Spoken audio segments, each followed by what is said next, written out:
The Planning Commission meeting is now called to order. It is June 11th, 2025 at 6 p.m. We're at the Ascension Parish Courthouse, 607 East Worthy Road, Gonzales, Louisiana, 70737, in the council chambers on the first floor. This meeting is called to order. We'll have a roll call of all members. Ms. Stacy, would you call the members? Michelle Unitas. Mark Villa. Nicholas Miller. Here. Wade Scheck-Snyder. Present. Max Nassar. Here. Randy Kluwat. Here. Eric Jones. Here. Okay. Mr. Jones, would you care to lead us in the Pledge of Allegiance? Pledge allegiance To the flag of the United States of America and to the republic for which it stands, one nation, under God, indivisible, with liberty and justice for all.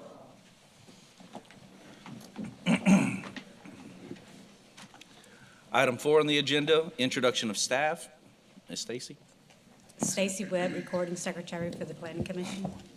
Jarius Carey, IT. Spencer Long, Parish Attorney. Eric Poche, Director of Planning and Development. Sean Chereau, Engineering Review Agency. Okay. Item 5, Chairman's comments. Chairman, this evening, I just want to, first of all, thank you all for showing up.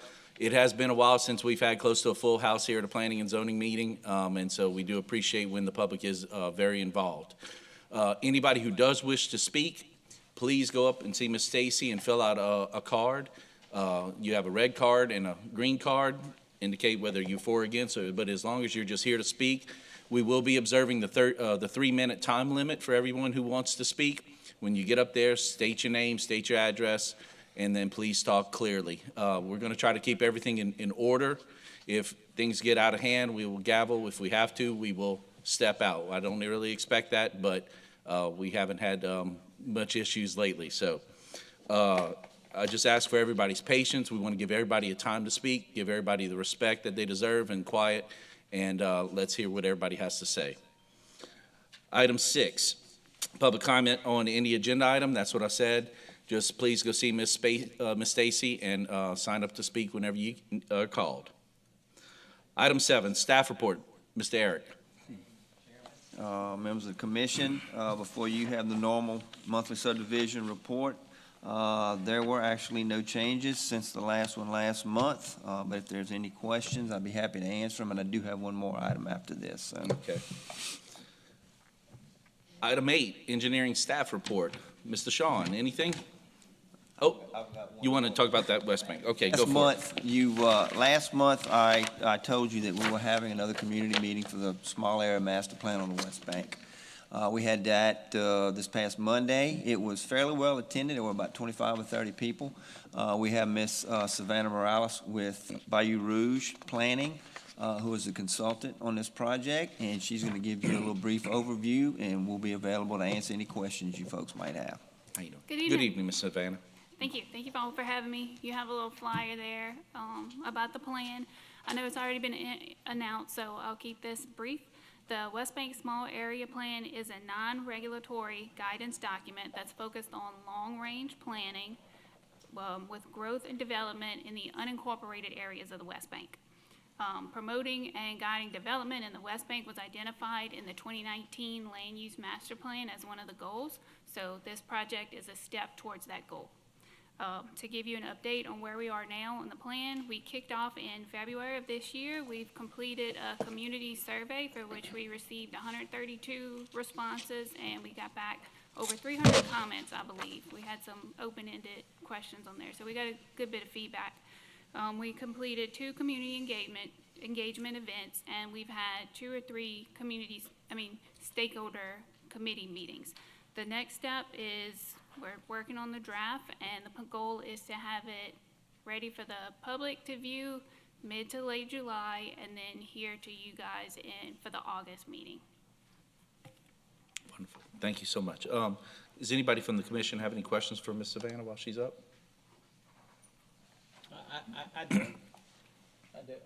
Can I? Yeah, Mr. Mack. This is not really a comment on this particular plan. I just wanted to tell you that I'm familiar with your firm, and I'm happy to see that y'all are the firm that's engaged with this. Oh, well, thank you. I'm happy You're to hear welcome. that. Yes, ma'am. Thank you so much. Thank y'all.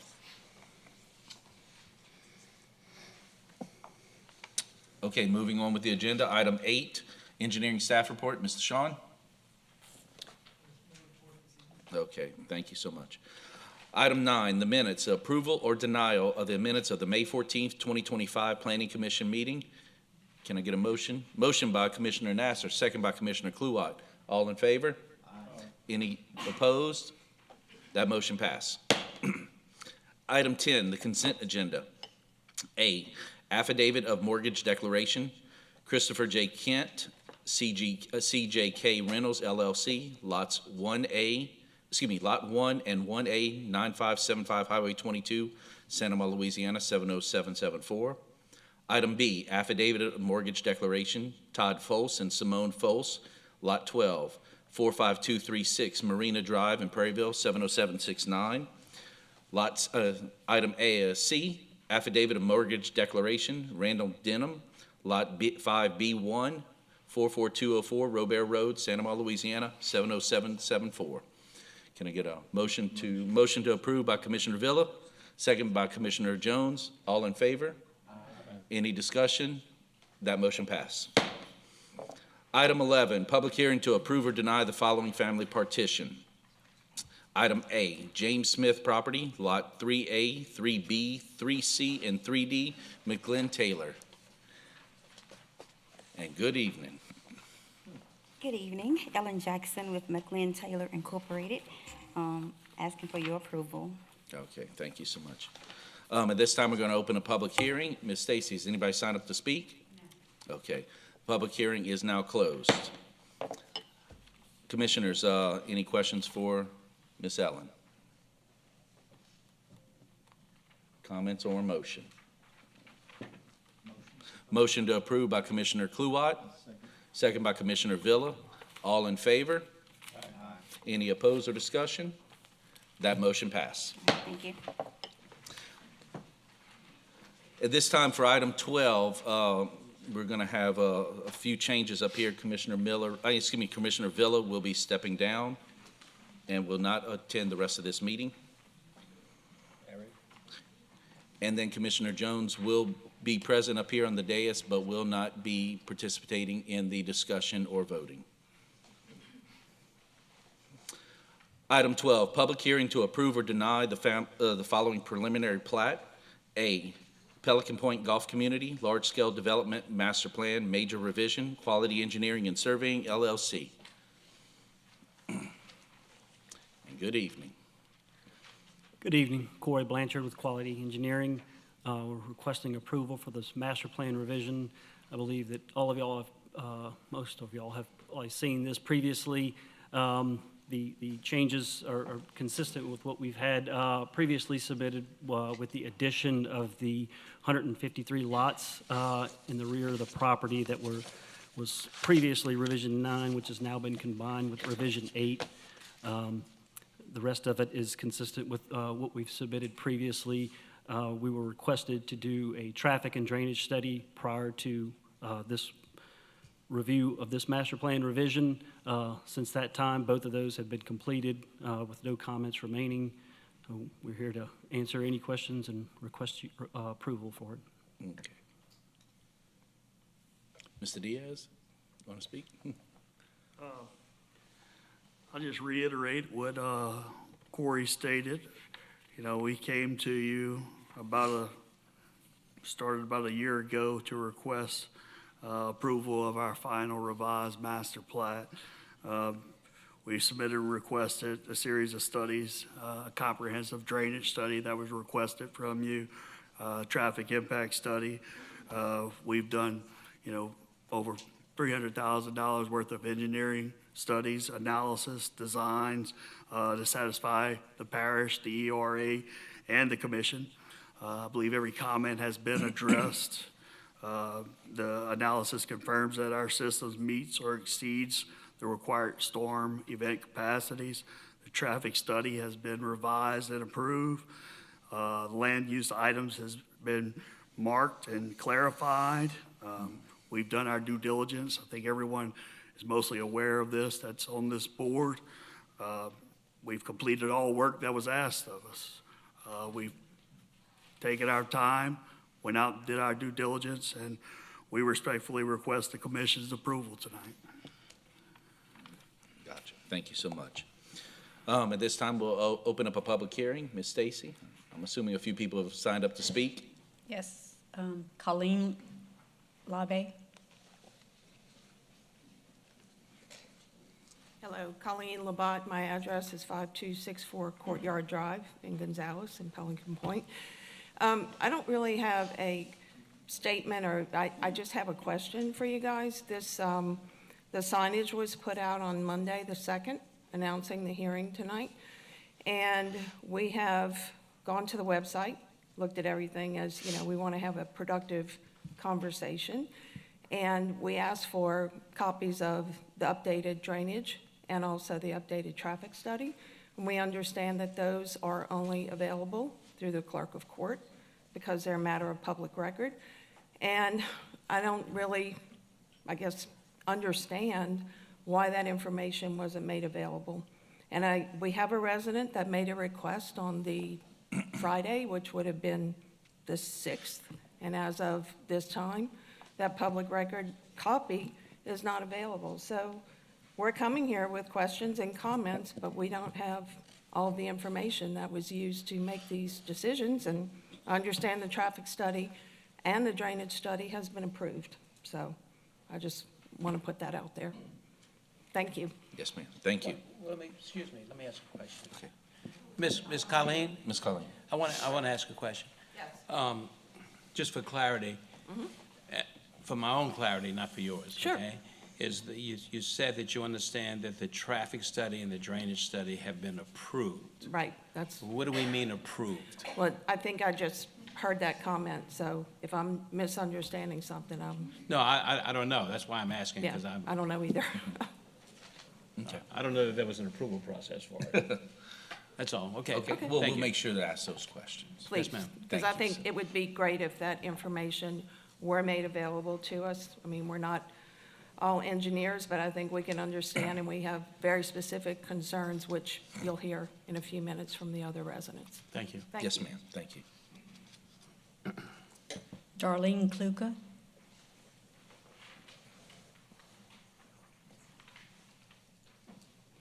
Thanks for getting my name right. I appreciate that. Good evening. My name is Darlene Kluka. I live in the 55-plus active aging community referred to as the Greens at 5247 Courtyard Drive. I appreciate the opportunity to discuss a vital aspect of community well-being as development options are being discussed and considered for the proposed parcel of land adjacent to the Greens. The question must be asked, how can this project best serve not only future residents, but the entire Pelican Point community? Green space and green spaces are the foundation for healthy aging. Nationally known researchers consistently show that access to parks, gardens, and nature pathways reduces chronic disease risk, improves mood and cognition, and encourages social engagement.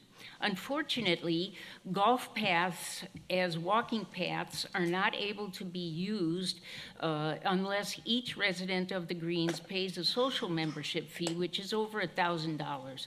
Most cannot afford this additional cost. While residential or mixed-use development may offer housing and commercial opportunities, please weigh those against the physical, social, and emotional needs of an aging population. In the state of Louisiana, aging in place is a growing goal, and the Greens can continue to be a model for other developments. Louisiana recognizes the importance of green spaces through initiatives like the Green Space Ordinance, which encourages new developments to preserve natural land areas. This ordinance aims to minimize environmental impacts and promote community well-being by maintaining surfaces and natural landscapes. While Americans with Disability Act accessibility guidelines do not directly govern land use, any public or communal areas developed must comply with standards for accessible routes, signage, lighting, and seating. Also, HUD-supported best practices recommend integrating open spaces, walking trails, and therapeutic landscapes in senior housing developments.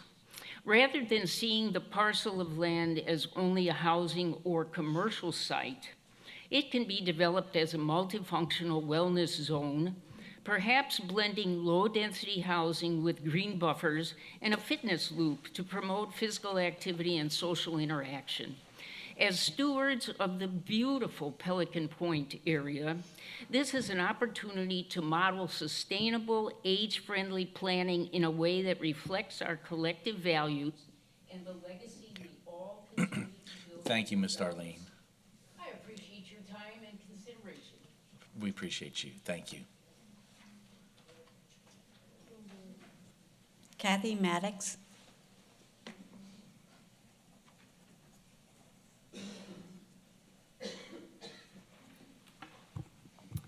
Good evening. My name is Kathy Maddox. I've lived in Pelican Point for over 20 years at 5357 Courtyard Drive, also in the Greens, also a designated active 55 and over subdivision. I am here to express my growing concern for the existing traffic congestion on Highway 44, and more importantly, for the extremely limited evacuation routes currently available for our residents, whether for a hurricane or industrial plant emergency. A TIS traffic impact study was done for this project, I understand, and it was approved by the information provided on your website.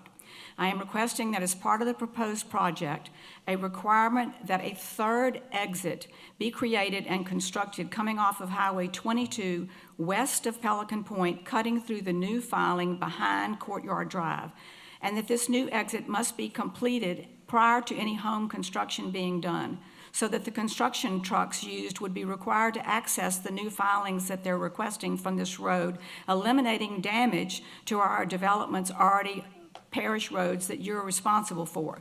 This new street would ensure that the new filings could exit Highway 22 and would give a new emergency exit to Pelican Point residents. After reviewing the Parish Department of Public Works and Engineering Review Agency website, the requirements for the Planning and Zoning Commission, I am asking why on your website information there are no details of this TIS study. There is a letter approval from excuse me, I wanted him to hear this. There is a letter of approval from a Sean Sherrow, who represents the Engineer Review Agency for Ascension Parish, saying the TIS was read and approved. That's all it says. Have each of you read this report? Have you seen it? Your website details the requirements of a lot of the criteria that must be included in the study found in Section 174060 of the TIA Analysis Guidelines. And based on this no information, I have the following questions myself. The impact study is required to be done between September and May. When was this study done? And why is that to impact the traffic for schools? It has no year, no date, no nothing. We can't read it.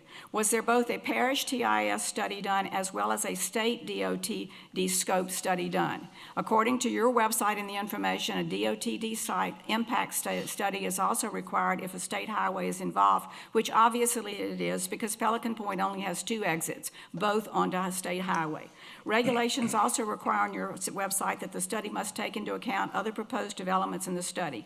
Was the Air Products plant, which is now already sending trucks up and down Highway 44, was that factored into the TIS study? What threshold limitations were put on the peak traffic hours for particularly the plant workers?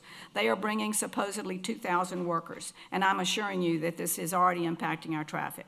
When completed, if Air Products has spilled, Thank you, Ms. Kathy. can no longer exit on 22.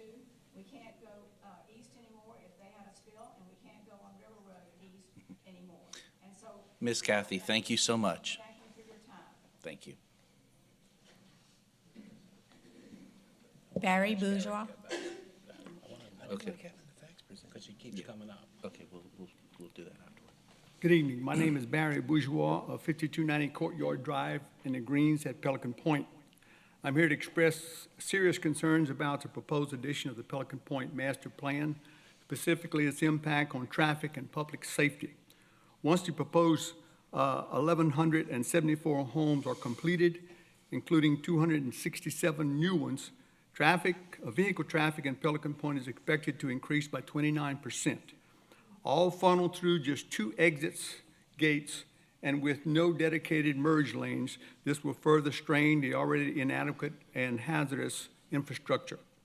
Currently, exiting Pelican Point onto Highway 44 from the second gate, known as the Greens Gate, where there is no traffic signal, is extremely difficult during peak hours, morning 5:30 to 6:30, noon 11:30 to 12:30, and evening 4 o'clock to 6:30. Wait times can range from 5 to 15 minutes trying to get onto Highway 44. The Air Products new plant construction will bring thousands of construction workers for 3 years, along with ongoing deliveries from vendors, further overwhelming our roads and access to them. Traffic is already growing on Highway 44 due to continued buildup of the village of Conway to the 950 proposed homes and the planned expansion of Pelican Crossing. In an emergency, the lack of a third exit, such as a direct connection to Highway 20, means residents, especially the 200 vulnerable senior citizens at the Greens 55-plus community, have no alternative evacuation route. Adding this exit would improve safety and provide practical access point for construction vehicles and materials for deliveries to the proposed expansion. In the past, new construction had been brought to the second gate, the Greens Gate, intensifying congestion and in what is already a key bottleneck to Highway 44. For all these reasons, I strongly urge the Commission to reconsider or delay approval until these traffic and safety concerns are thoroughly addressed. Thank you. Thank you. Barbara Bourgeois.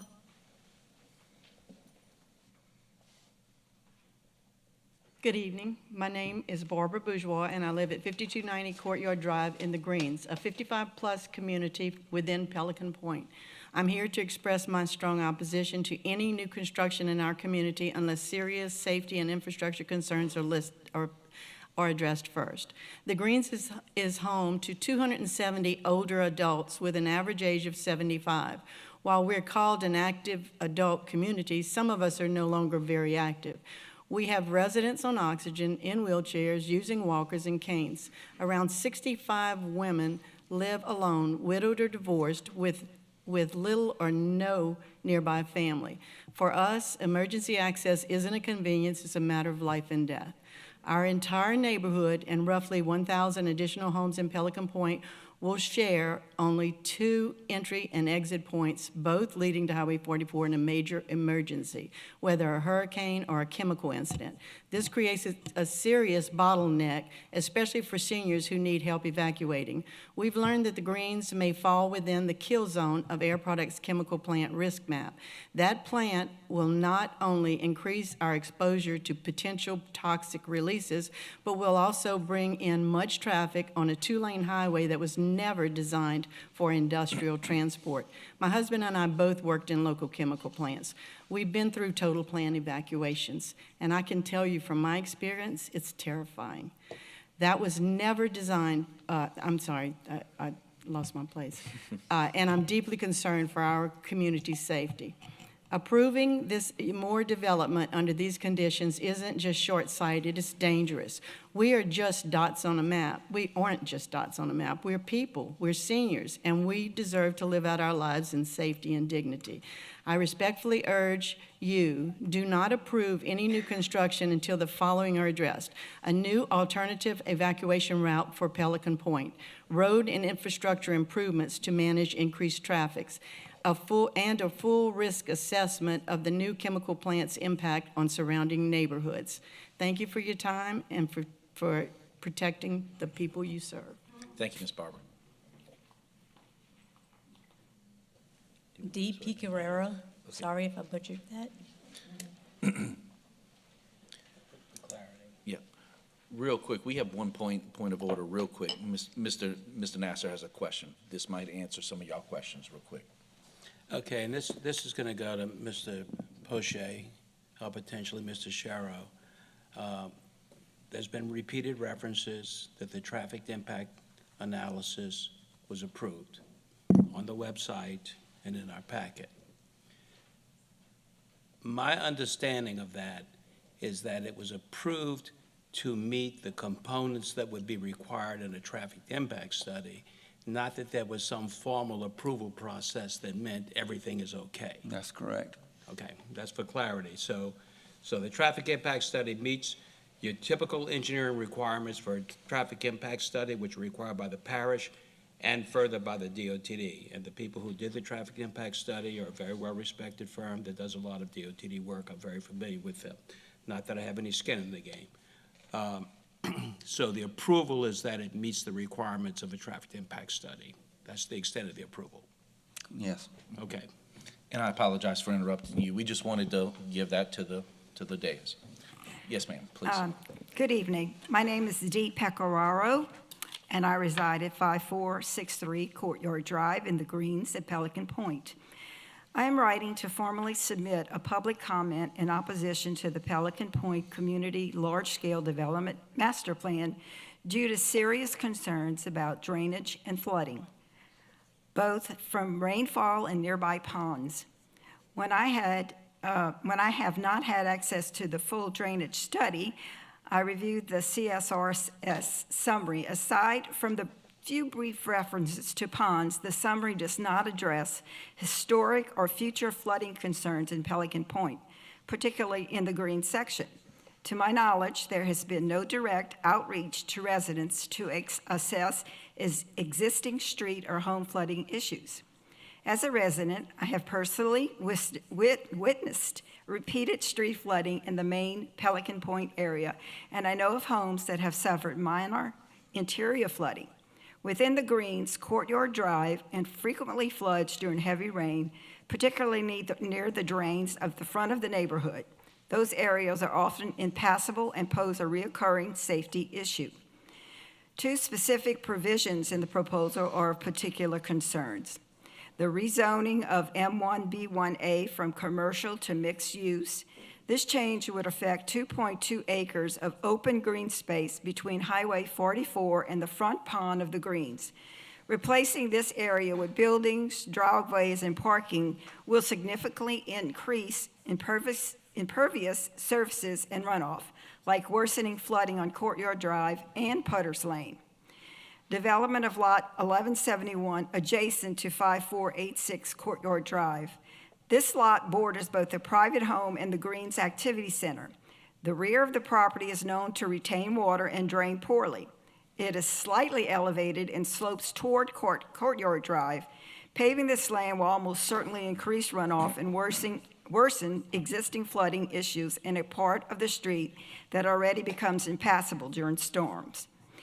In closing, I respectfully ask that you take these serious and ongoing drainage concerns into account when evaluating the proposed development.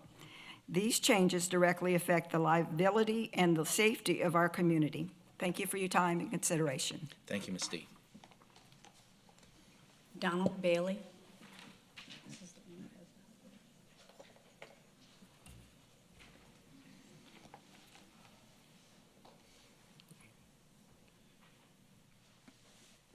Go ahead, Mr. Bailey. I'm Don Bailey. I reside at 5496 Green Park Drive in the Greens, and I'm here to speak in opposition. We have two primary concerns. The request to add an additional lot identified as 1171 on the map. We have no confirmation regarding a type of structure proposed for this lot. Please confirm Lot 1171 will be restricted to a single-family home consistent with the existing character of the Greens. Our second concern is also on this map, is the rezoning of M1B1A to mixed use as identified on the map. This property directly borders the Greens, separated only by a wooden fence, and is adjacent to our pond and residential homes. Currently, there's no buffer zone to reduce the impact of potential noise, traffic, or other disruptions.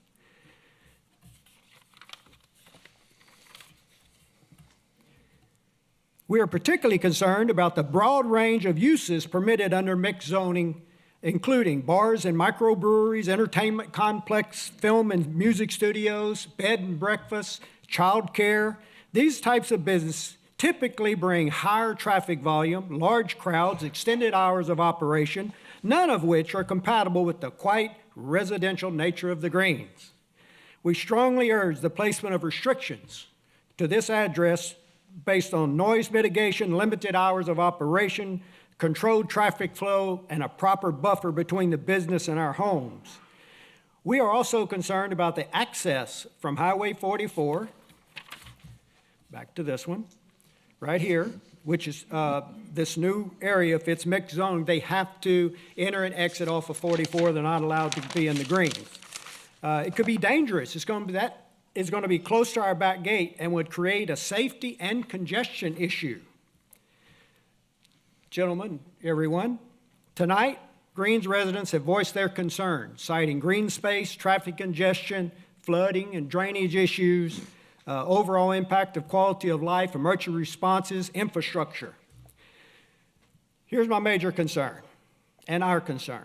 Prior to this hearing, y'all do great, by the way, but prior to this hearing, there was little to no proactive communication from key stakeholders.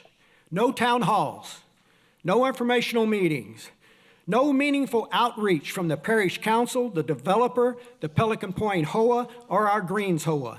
This lack of transparency is unacceptable, and frankly, it's a disservice to the residents who live here and contribute to HOA. Had open communication occurred early, many of the concerns we have could have been addressed in a more constructive manner.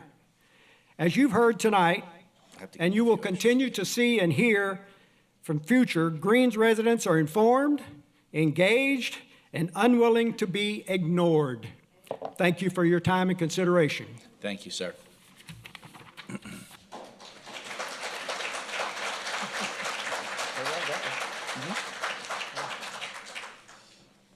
Christine Crow.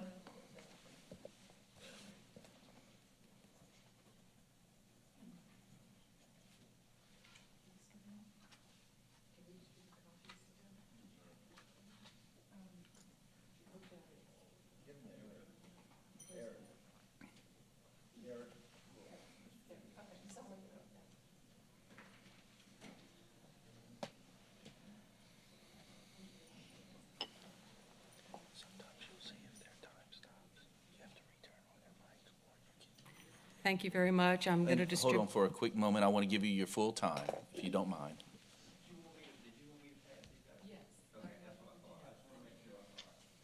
Just give us a quick moment.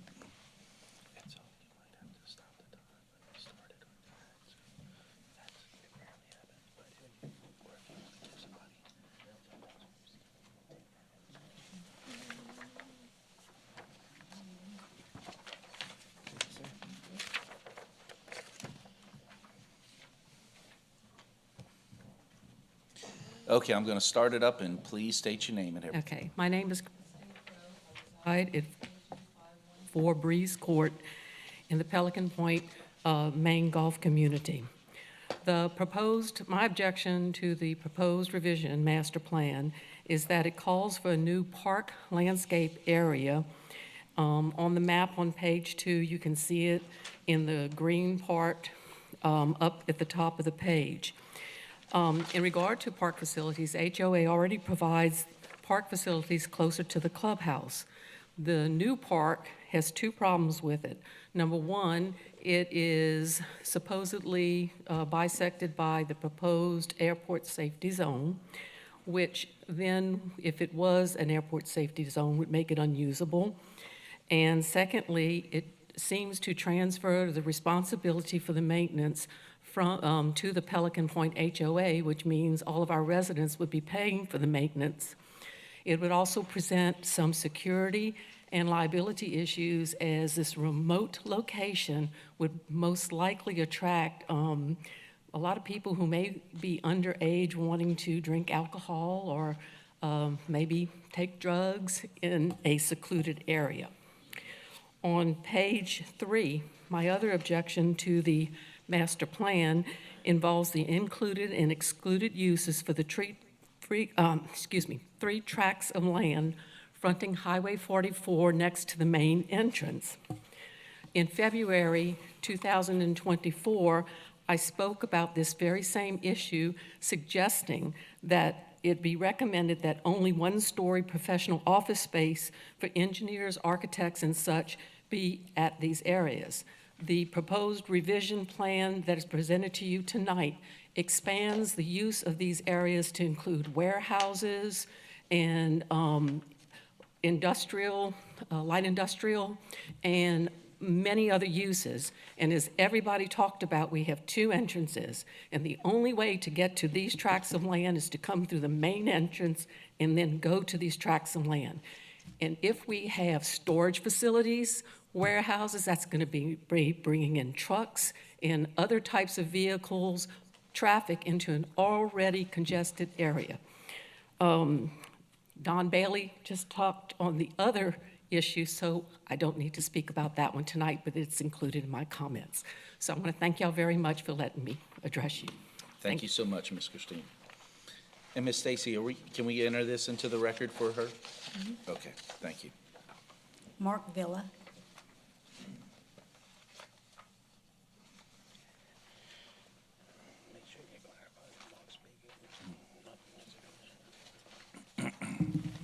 Give me a second, gentlemen and ladies.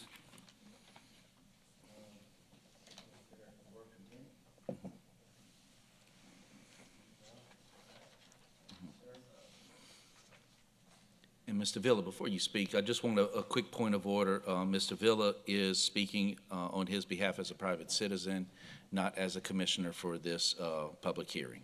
Yep. So I'm Mark.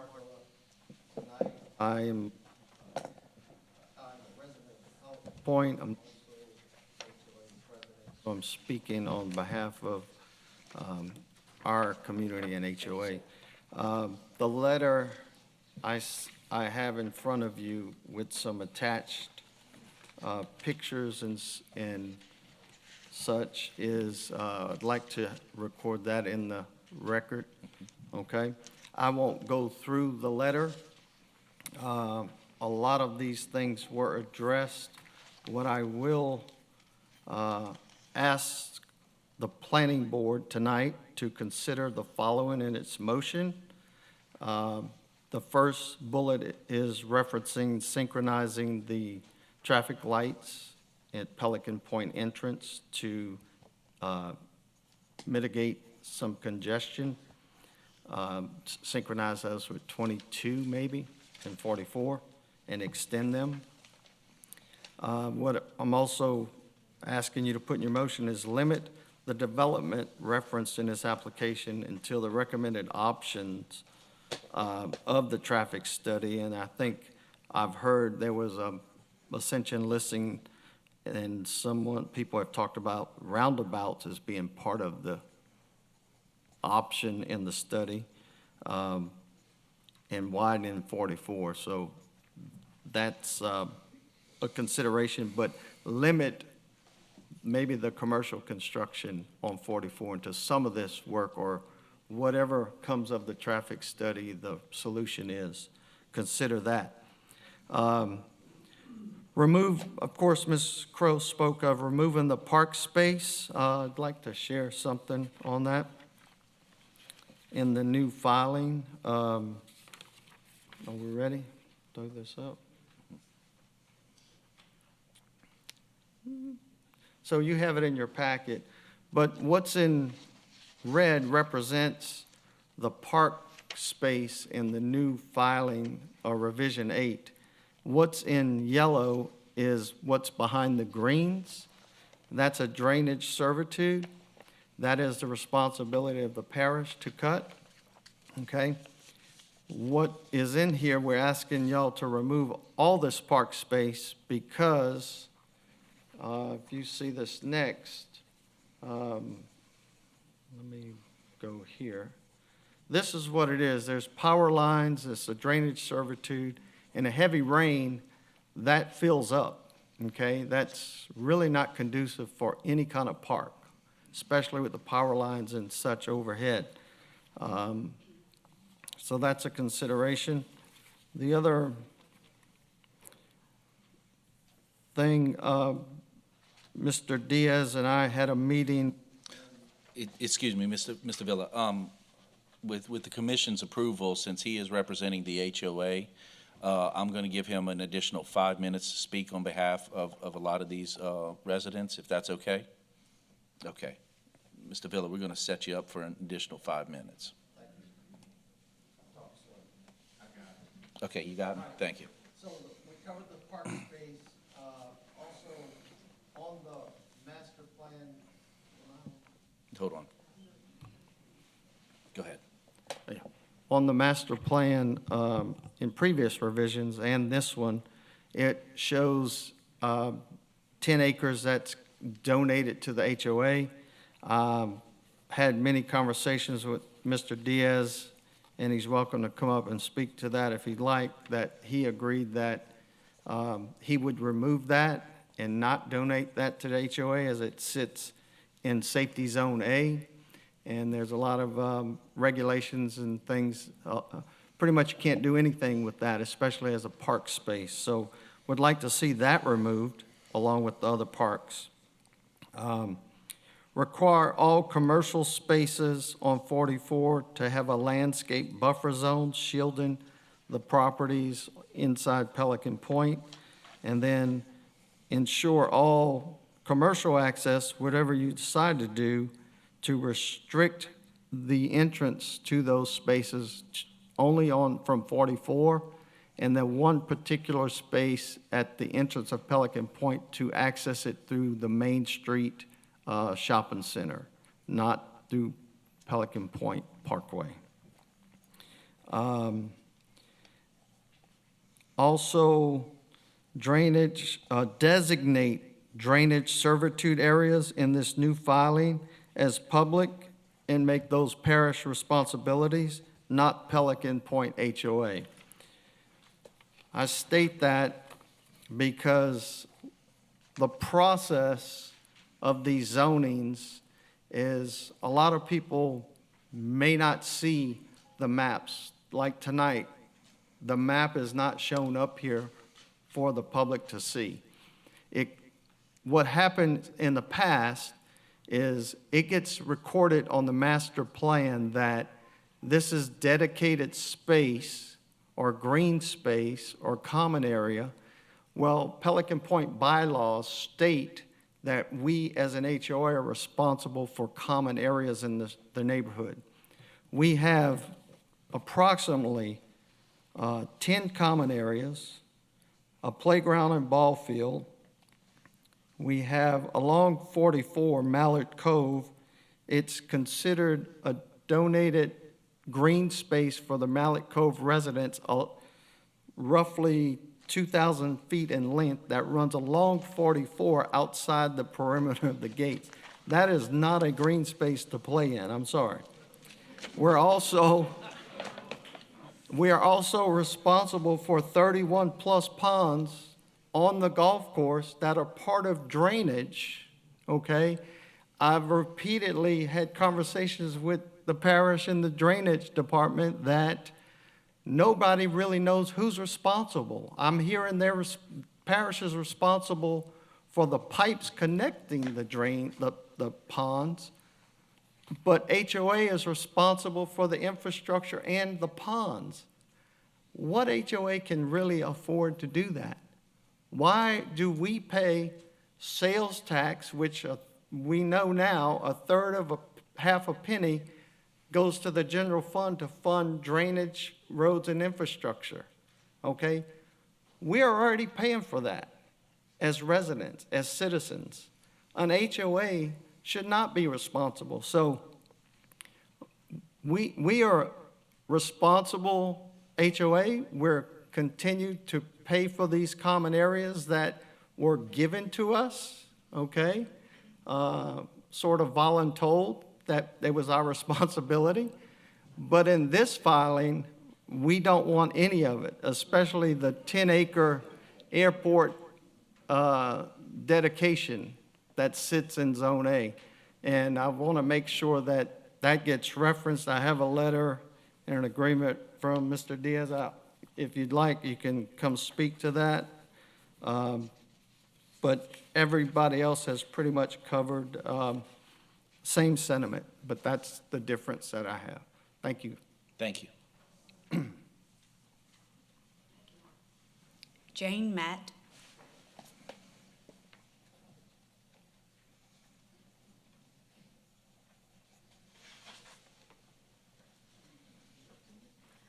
Hi, I'm Jane Matt. Actually, it's pronounced Mott, but close enough. 6011 Jonathan Alaric Avenue.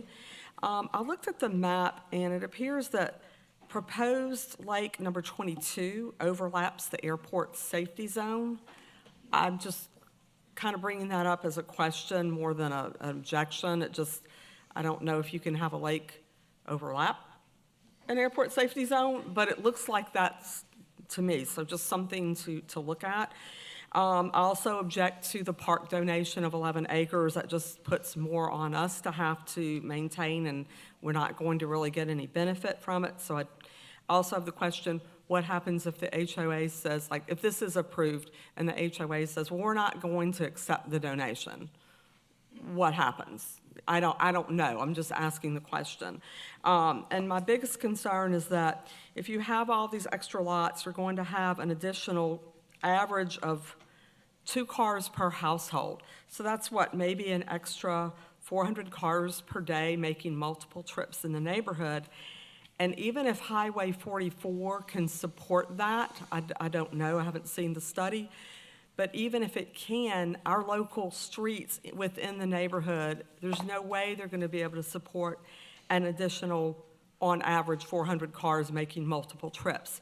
And as other people noted, how do you get in and out of the subdivision? And that's my biggest concern, is just general traffic. Also, since we don't have sidewalks, as it is now, you're playing Dodge car when you're walking down the street. So this is going to be even worse. I really get concerned about the safety of pedestrians and bicycle riders. Thank you for your time. Thank you. Silton Mott. Okay. Ashley Gronyard. I'm sorry, that is for numbers. I think there was 6 before this. Oh. Okay, that's going to be in the zoning meeting after this. Yes, ma'am. But please stick around. Remy Amade.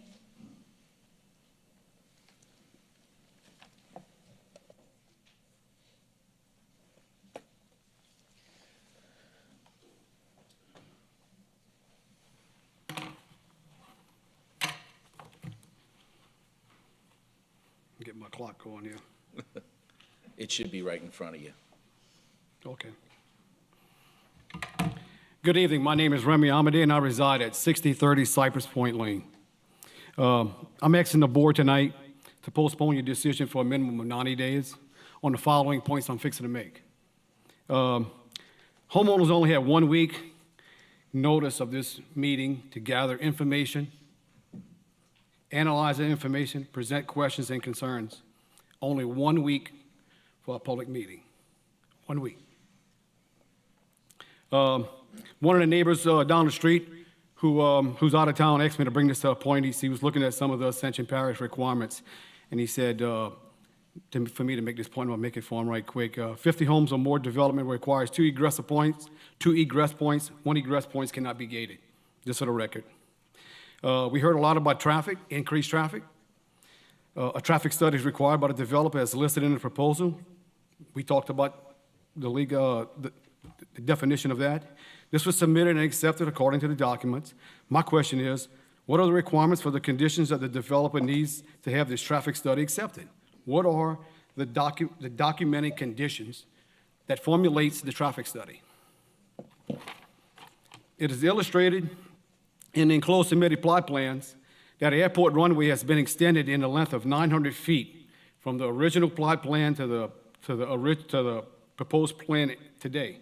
Question is, was there a zoning change of the property that's being affected by this extra 900 feet where the airport runway is extended into the original plot plan of Pelican Point? These property and lots will now abut the airport property, no buffer. That's a buffer to the runway, but it will abut the airport property. The question is, what is this proposed airport safety zone A and B, that extends all the way out past Courtyard. What is this? What is that? I live on Cypress Point Lane, and I hear planes flying over all the day because of the flight schools. What does this mean? I'm here tonight to strongly object to our HOA from accepting, as Mr. Vila and some of the residents mentioned tonight, strongly object to the HOA accepting any property adjacent to the airport or any industrial infrastructure that may be under federal or state jurisdiction, as this will increase the HOA's liability and place more financial pressure on the HOA. Finally, there are 3 pipelines that are listed on the plot plan where new residential lots will be adjacent to and next to 3 industrial infrastructure. Mr. Ramey. 10-inch right-of-way for a Shell pipeline, a 30-inch right-of-way for Air Liquide. Mr. Ramey. Thank you so much, sir. I'll submit my final document for the record. Can I do that? Yes, sir, absolutely. Jason Ball.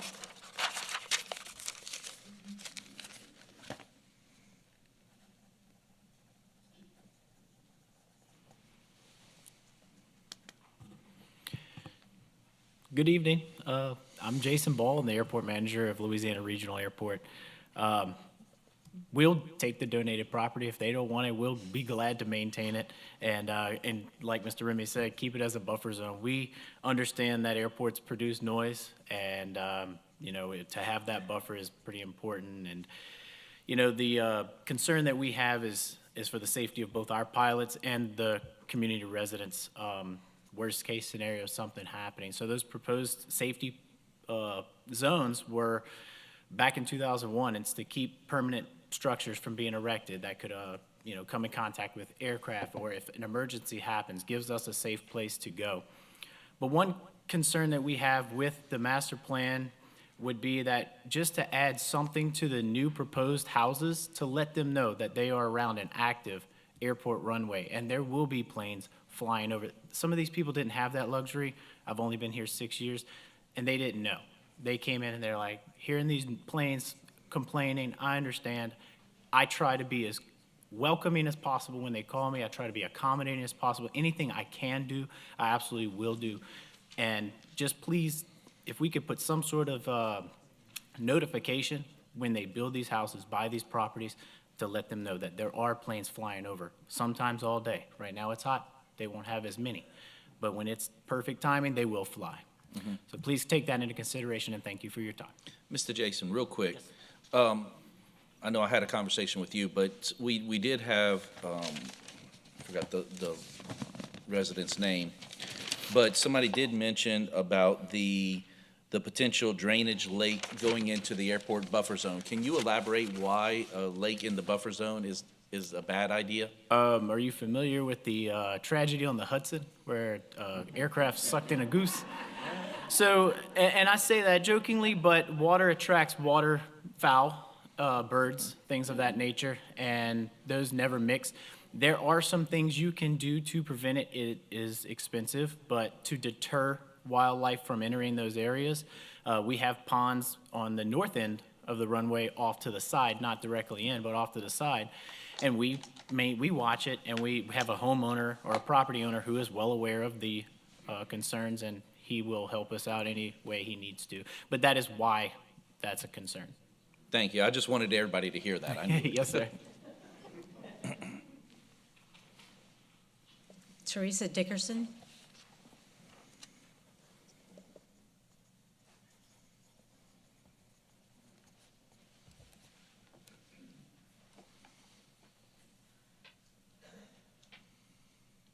Good evening. Good evening. I'm Teresa Dickerson. My husband and I live at 40024 Wood Court in the 6th filing of Pelican Point near the rear gate. Some of the points I wanted to address have already been addressed, so I'll submit my comments if that's okay with you guys. Absolutely. Online. Okay. There are a couple of points that have not been, and I'm saying this as not as a board member, because I am on the HOA board, or as the maintenance chair, because I get those bills, but just so you'll know. This came before planning and zoning last year. The difference between last year and this year, there was not a proposed road infrastructure district on the ballot. It's coming up in November. The commercial entities like what is already at the front of Highway 44, as well as the golf club, are exempt. So if the second Highway 44 commercial development that he's proposing is granted, they get to go through Pelican Point. He's not paying taxes on that. We'd be paying the taxes on that, and we're not getting any benefit of the profits. So I would like for you all to ensure that there's no cut through to Pelican Point if for that reason alone. People keep talking about the number of cars coming through based on the number of lots. It's not just the homeowners, it's their vendors as well. And we need to think of that, their utilities, their visitors, their friends, so that's an additional point. I would also like to raise the point that the streets are already too small, and the fire department has talked to the board about it and commented on it more than once. Additionally, and I have it here, I can pass it to you guys up there if you want. If there is some type of way that you can require him to have natural gas access to the new lots. This is a hurricane-prone area. When he sold us the house, it was in our disclosures as well as in the restrictions that I have right here that gas is on each lot, only to find out when we go to put in a generator, it is not. So during Hurricane Ida, in that filing, there were 38 houses, 13 of which had no access to natural gas, and we spent 11 days without power. So if he's going to do that, he has to make sure that it's actually available. I don't know if you can enforce it, that's the ask. Finally, one other thing regarding the 11 acres. We do not want that. However, if he's willing to negotiate, I'll counter his offer if he will give us the playground and the ball field. We're already paying the insurance and the maintenance cost on it, and that would be much more helpful to us. And one final thing, with the new lots that are going up back there, he should be required to put in street lights. And at least 2 of the 5 we don't have any lights at all. Okay. Thank you, Ms. Teresa.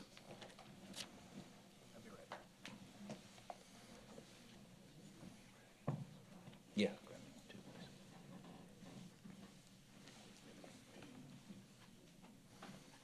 We got any more? Okay. Actually, at this time, we're going to close the public hearing. We're going to take a quick 5-minute recess, if that's okay. Let's do a 5-minute recess, and then we're going to reconvene. It is currently 7 o'clock. We will reconvene at 7:05.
If everybody would please take their seats.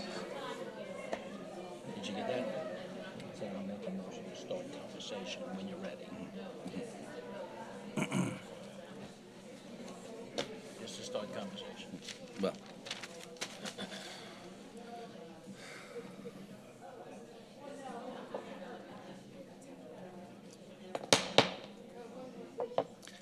the meeting is called back to order. Thank you so much for taking your seats. At this time, the public hearing is closed. We ask that the applicant please come back. Mr. Diaz.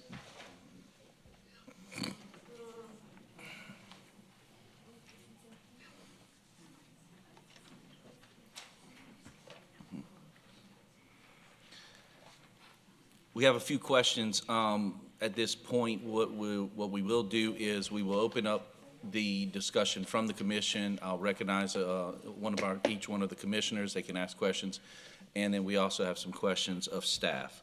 But first, I just want to kind of, well, yeah, well, and you will get your rebuttal on any of this. That won't be an issue. But the real quick, what I want you to bring up in your discussion, can you please talk about some of the issues that the residents mentioned, namely the green space issues that members of the Greens did mention, the traffic and drainage study availability. Mr. Poche, I'll probably get to you about that.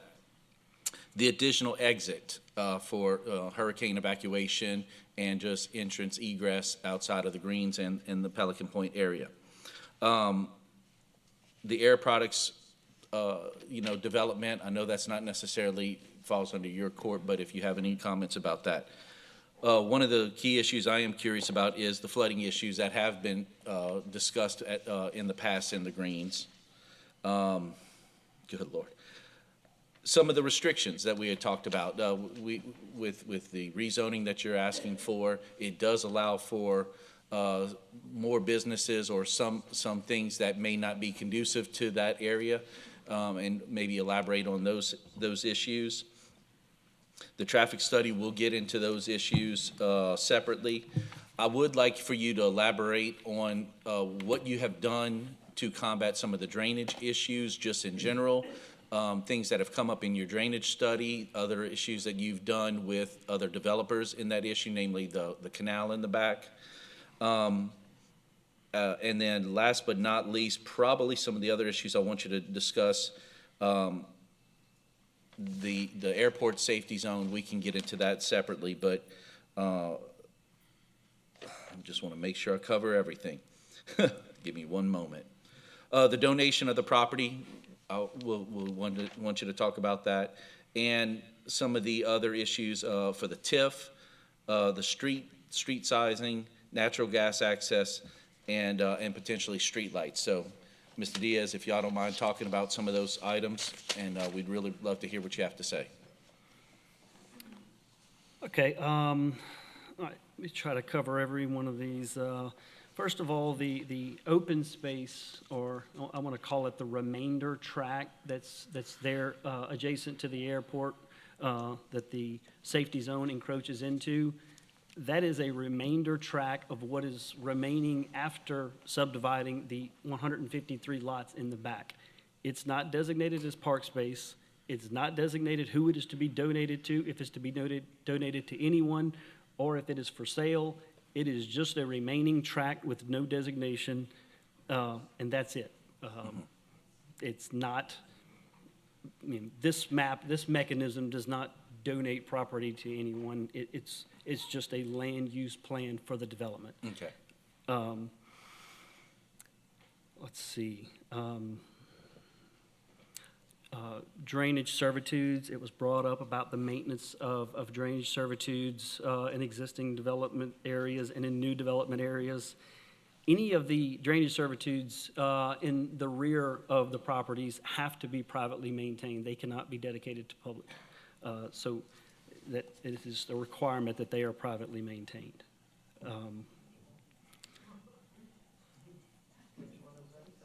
All rear yard drainage. I think what some of the concerns were the two pipeline areas that they in the last phase that were being dedicated as green space. Mr. Villa had identified those areas. One is, I don't have it in front of me, but there are two areas that basically are surrounded by power lines and a waterway that's in the drainage servitude, and that transition would be dedicated as park space, and so they're not interested in accumulating that type of park space, which would be pure maintenance.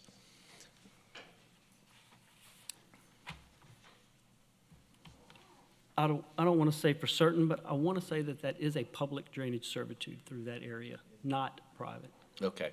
Well, we'll discuss that with the, okay.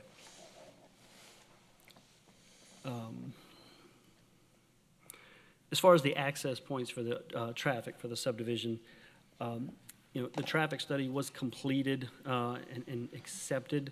I'm not aware of any requirement of the traffic study to add any additional access points. I mean, those studies are, it's either a requirement of the study or it's not. The study does not warrant a traffic study. It's not something that we have input on. We had the study performed. It wasn't warranted. I think there was an alternate access location mentioned for an additional access point that was not on Highway 44. There would have to be right-of-way extended to that point in order to have a connection or right-of-way appropriated to, or expropriated. There's no connection point there at this point. There was discussions about the future development along Highway 44. Mainly the purpose of the revision of this master plan was just designate land use for individual lots along here. It was really two sections of lots, so we have two tables in the back that designate land use as they differ from the village lots and the remaining lots. I just want to clarify that any development that occurs on that lot, on any of those lots, will require an individual drainage study, a traffic study, any buffer yards that are required. All of that will be part of that development. This is just to clarify what the land use allows for those properties. Any stormwater mitigation that would be required would have to take place for that lot to be developed. The drainage study that was performed was to analyze the existing system to ensure it was functioning as intended for the original drainage study that was done some time ago. That study did show that the system is functioning. The capacity that was required by that drainage study does exist within the development. The outfalls that are in place are aligned with the requirements of that study, and the lateral connection points to the ultimate outfall exist. That was the scope of that study and was found to be in compliance. What is Also, I want to say that, Mr. Vogt, speaking to the mic, if you don't mind. This is an overall revised master plan. This isn't a final. Everything, you're going to have to come back and submit a preliminary plat. That's going to need its own individual drainage done for it, traffic implementations done. This was an overall traffic impact study for the entire development and drainage impact. Each section that we're going to design is going to have recommendations that's going to be required to uphold once we come before you from a preliminary plat. So we have those guidelines and those checkpoints in place. So any implementations would have to be followed at that time.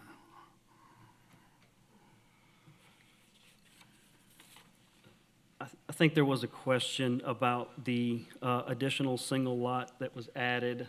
I think that was lot 1171 that's in the greens. That is single-family residential use for that lot.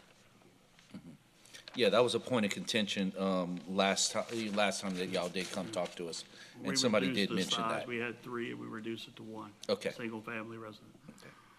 And we updated that area as well. I know there was a comment before about showing the clubhouse accurately in that area. That information has been added and shown on the plans. Okay.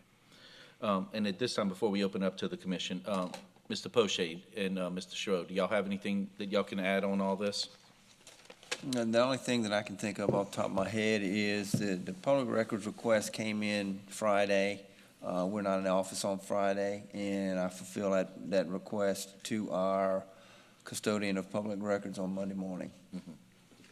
So where it goes from there, that's out of my hands. So the traffic and drainage study availability, are we in compliance with everything with this? I guess that's even to Spencer. Did the parish meet all their requirements for that? For the notice requirements for the meeting? Yes. Yes. Okay. So there is no issue concerned on. And then, Mr. Giroux, before we kind of get into the real meat and potatoes of the traffic study, one of the questions that were asked about the traffic study is when was it completed? What threshold was it required? And there was one other requirement. And did the state DOTD study was performed with it?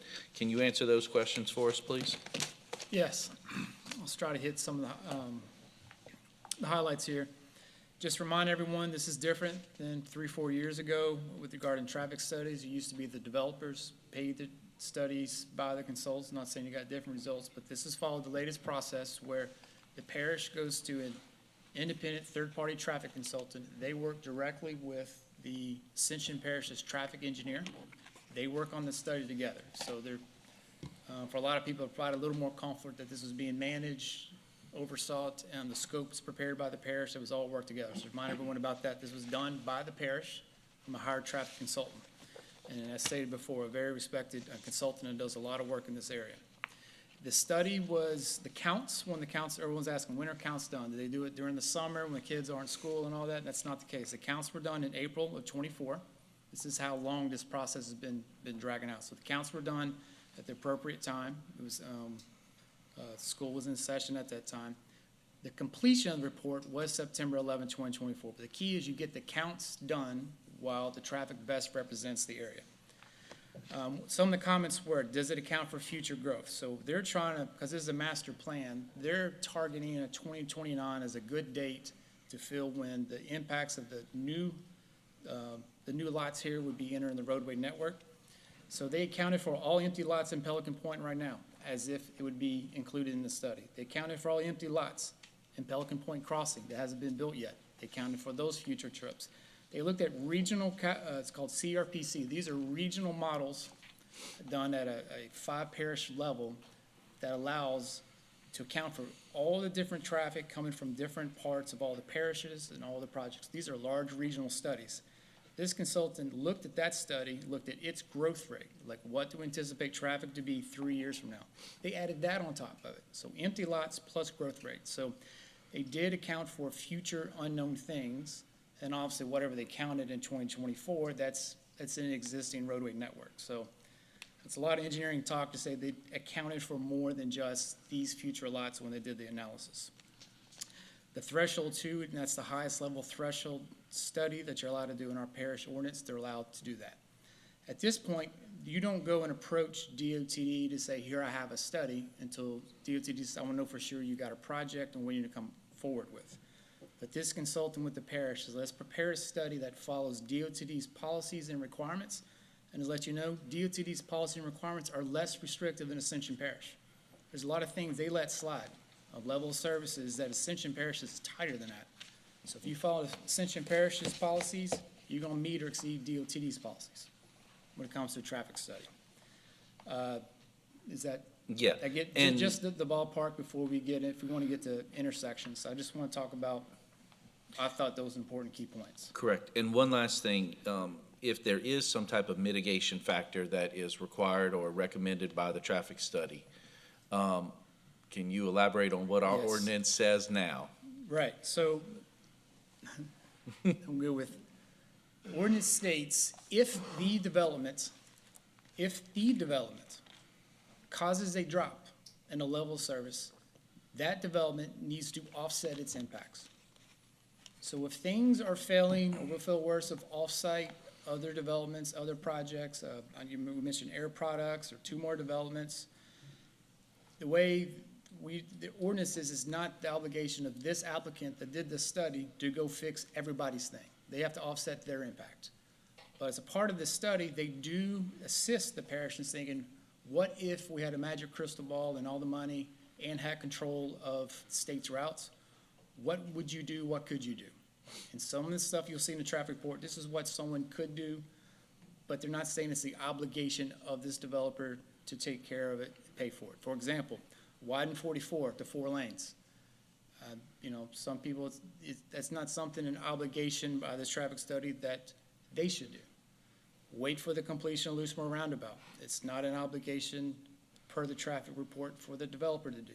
It's not an obligation for doing ultimate roundabout at 44 and 42 and everybody else's impact studies. So there's 2 parts, offset their impact.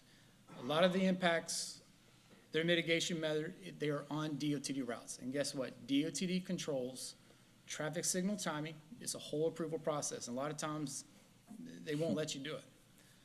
A lot of times, they won't let you do improvements on the route because they're planning for something bigger. They don't want you to build something they have to rip up 2 years from now. So I think that's what we were getting at, that there's a lot of projects that says this is DOTD's routes. We have a study, but they have to bless the improvements as whatever we're proposing to do. And some of these improvements were adjusting some timing, but that's all subject to DOTD. And the real key thing I wanted to just reiterate to everybody is in our ordinance now, the improvement, the mitigation measures must be done before construction is started. So some of the residents did have those concerns. They specifically said, we're opposed, but if the infrastructure is there, the ordinance now assures or takes into account that if there are mitigating infrastructure improvements that need to be done, that has to be done before the construction takes place. So I just want to give that bit of information to And I want everybody. to connect the 2 dots here. This is a master plan. So for anybody to build something, they have to do a preliminary plat. And so if they're coming 2 years from now, then we'll go back in this study. Is this still applicable? Does it still make sense? Or has things changed so much? Or now we're seeing a whole lot more traffic from other developments? Then I would assume we see a lot of you here at a very specific preliminary plat meeting. There we're getting very specifics, carving out lakes and ponds relative to flood zones.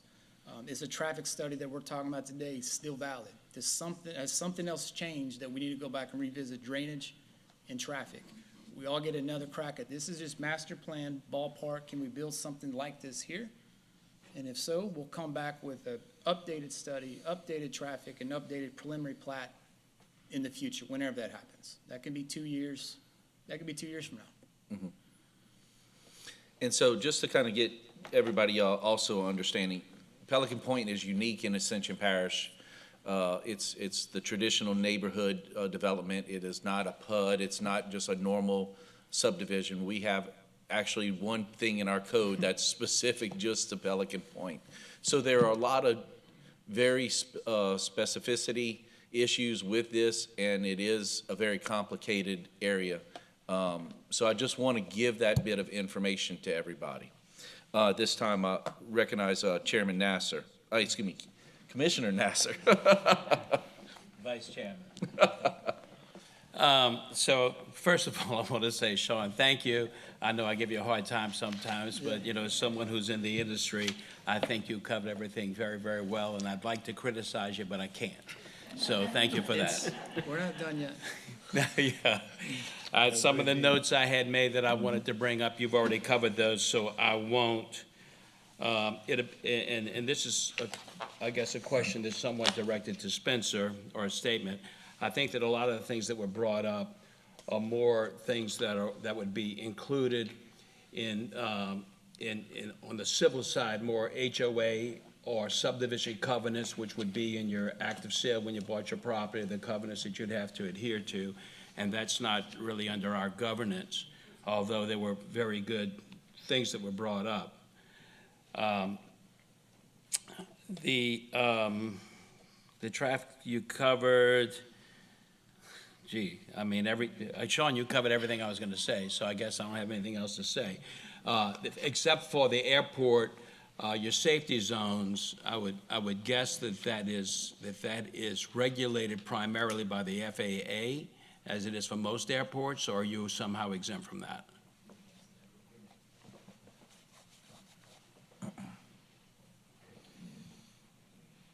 So when we accept federal money as an airport in the NIPIA system, we have to adhere by certain grant assurances to keep that federal money coming.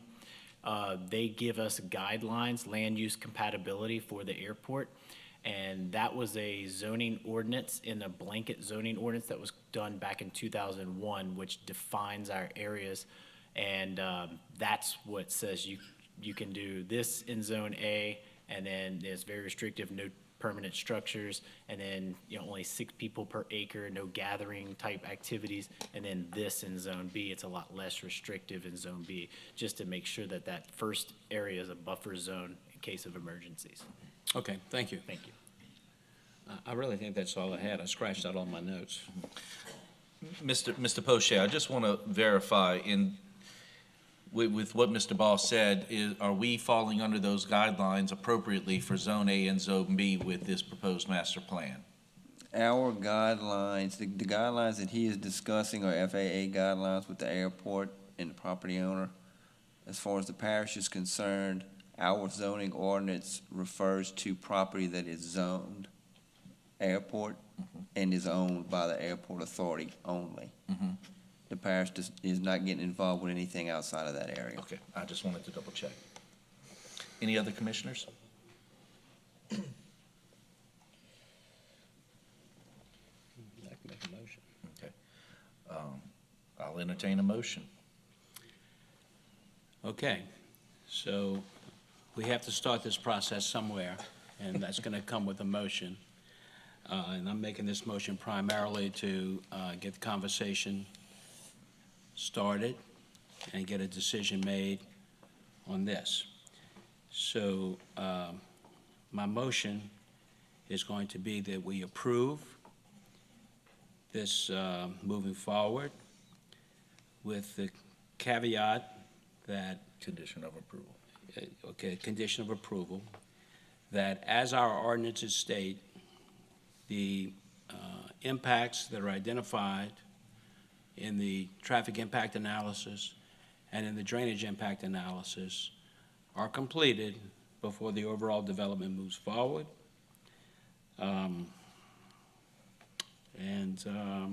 As that would be in conformance with our ordinances. That's my motion.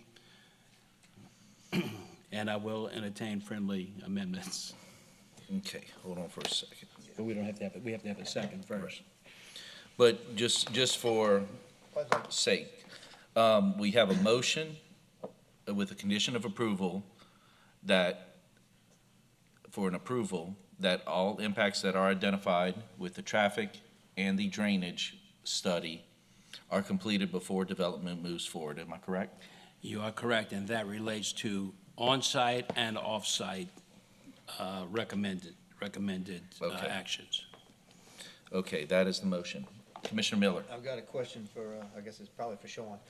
The drainage study was done, everything that was existing as it related to drainage was done per the old requirements, correct? That was the scope of the drainage study? This was a unique scope. We're basically asking them to analyze the drainage of an entire community.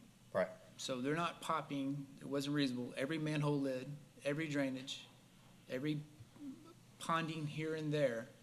Their goal, we negotiated, we worked with them, was most important was storage and detention. So the overall ponds are big enough, pipes connecting ponds are still big enough.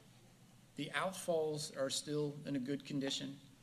There's been no accidental modifications through golf course superintendents and things and homeowners, things just morph them up. We just want to make sure the pond system as originally designed hasn't been modified in a way against the previous approvals. And so they concluded that the storage that's out there in ponds and pipes, connecting ponds, and we call it the major infrastructure, is actually meeting or exceeding the original storage. Maybe things have sloughed in times or got a little wider in time.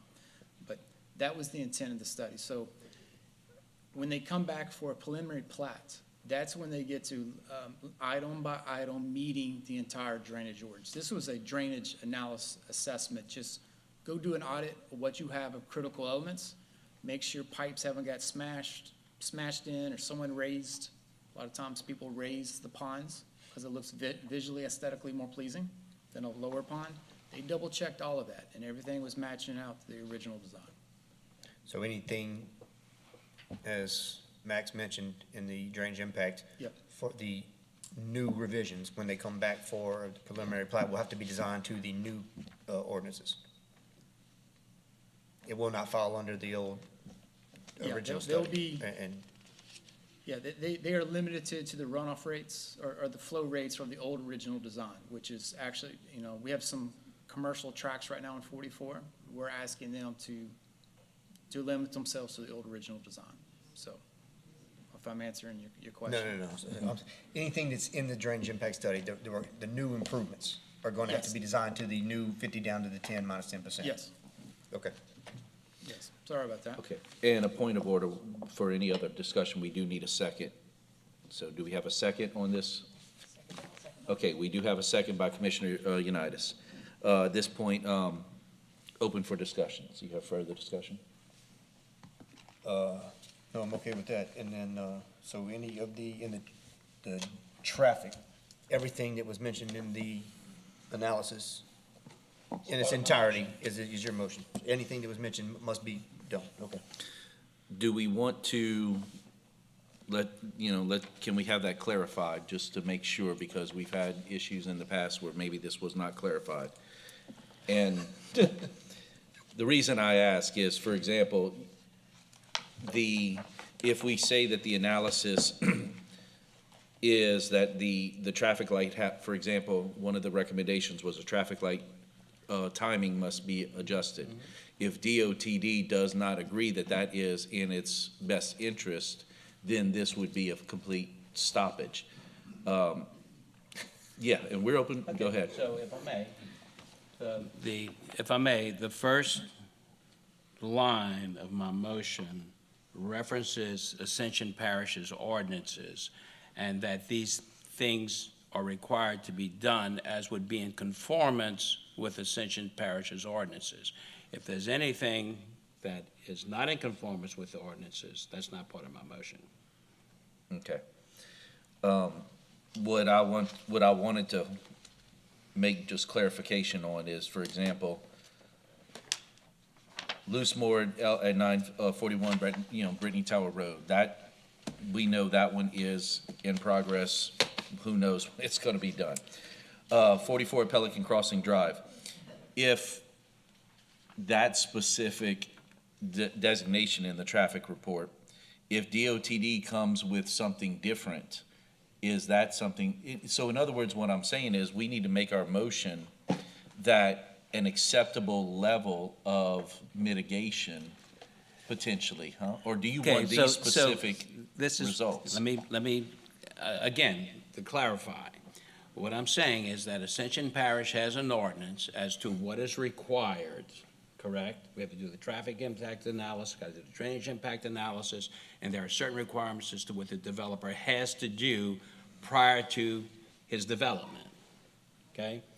What I'm saying is that my motion is that it be approved with, and I'm just restating what's already in the ordinance, that everything that's required by our ordinances related to the traffic study, related to the drainage impact study, has to be done in conformance with our ordinance, which at some level requires that that be done before the development can commence. Of course, then I have to define commence, but you know what I mean. So that's my motion. So if our ordinance says, no, you can't start this until LA 44 at Pelican Crossing Drive is completed, which is planned to be completed until after 2029 by the DOTD, then if our ordinance say that that's the way it is, and that's the way it is. But, that's, I'm trying to stick to our ordinance with I regard to what think the I traffic study understand says. what you're saying. I think he said if our ordinance requires that it be done, it will have to be done. And basically, any new development in here is gonna have to go through this process again more stringently. So there will Correct. be situations where you may have another condition come up somewhere down the road that says, okay, well, if you put you have to put a left turn lane here, you have to put a right turn lane here, or something like that for a specific lot development or something like that, then that would have to be done. So what we're really doing, I guess, to dumb it down for myself, is that we are basically approving a master plan and saying for this master plan, these things have to be done as required by our ordinance. Correct. So Yes, it's the that makes master sense to me, plan. yes. And as Mr. Sherrill pointed out, each component of that master plan that goes forward has to undergo its own study. Yes. Right? And then we'll make a determination then whether or not that can go forward. This is just for the overarching plan. Right.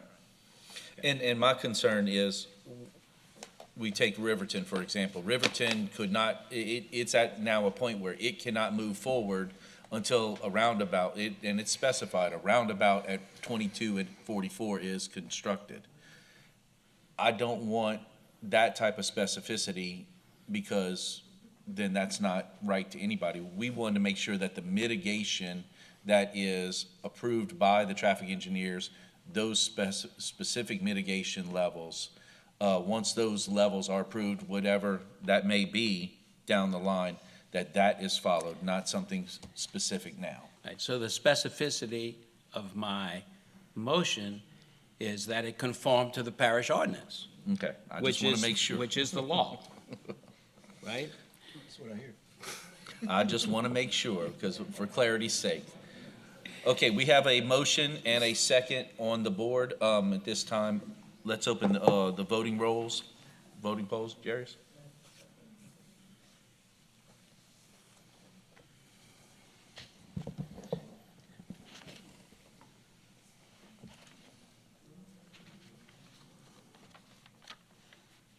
Okay. That motion passes unanimously with one abstain. Thank you, gentlemen. Thank you. I know that wasn't possible. Sorry. Motion. Motion to adjourn. Thank you.